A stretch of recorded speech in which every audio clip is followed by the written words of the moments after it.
আসসালামু আলাইকুম ওয়া রাহমাতুল্লাহি ওয়া বারাকাতুহু। ওয়া আলাইকুম আসসালাম ওয়া রাহমাতুল্লাহি ওয়া বারাকাতুহু। নামাজ শোনার আগে একবার দরুদ শরীফ পড়বেন। আল্লাহুম্মা সাল্লি আলা সাইয়্যিদিনা মাওলানা মুহাম্মদ ওয়া আলা আলি সাইয়্যিদিনা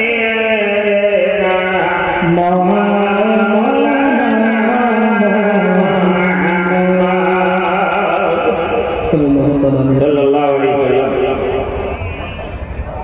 হইনি হবে না, হতে পারে না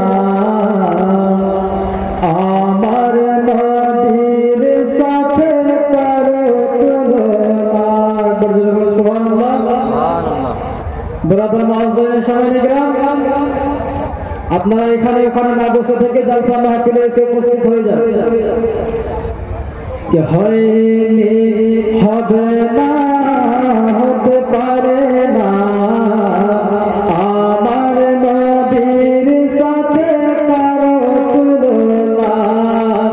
হয়নি হবে না, হতে পারে না আমার নবীর সাথে কারো তুলনা। হরে তুলনা তো দূরের কথা, তুলনা তো দূরের কথা, ছায়া মিলে না। হবে না, হতে পারে না আমার নবীর সাথে কারো তুলনা। হয়নি হবে না, হতে পারে না আমার নবীর সাথে কারো তুলনা। কে সকল নবী রাসূল ছিলেন খোদার দিওয়ানা, সকল নবী রাসূল ছিলেন খোদার দিওয়ানা। দো নয়নে দেখবো খোদা ছিল তামান্না, দো নয়নে দেখবো খোদা ছিল তামান্না। কে মোর নবীকে দিল দেখে, মোর নবীকে দিল দেখে, দেখবে রাত না। হয়নি হবে না, হতে পারে না আমার নবীর সাথে কারো তুলনা। হয়নি হবে না, হতে পারে না আমার নবীর সাথে কারো তুলনা। কে হযরত ইউসুফ নবীকে দেখে যারা আঙুল কেটেছিল, একবার মহব্বত বলুন সুবহানাল্লাহ। ব্রাদার মুআজ্জিন সামনে গেলে একটু জোরে আওয়াজ করবেন, আপনাদের আওয়াজ স্টেজ পর্যন্ত পৌঁছায় না। একবার জোরে বলুন সুবহানাল্লাহ। সুবহানাল্লাহ সুবহানাল্লাহ মারহাবা। হযরত ইউসুফ নবীকে দেখে যারা আঙুল কেটেছিল, তারা কি আমার নবীর রূপ দেখেছিল? হযরত ইউসুফ নবীকে দেখে যারা আঙুল কেটেছিল, তারা কি আমার নবীর রূপ দেখেছিল? আর দেখতে যদি কেটে দিতে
মহাজন সবাই নিগ্রাম এ থেকে আমার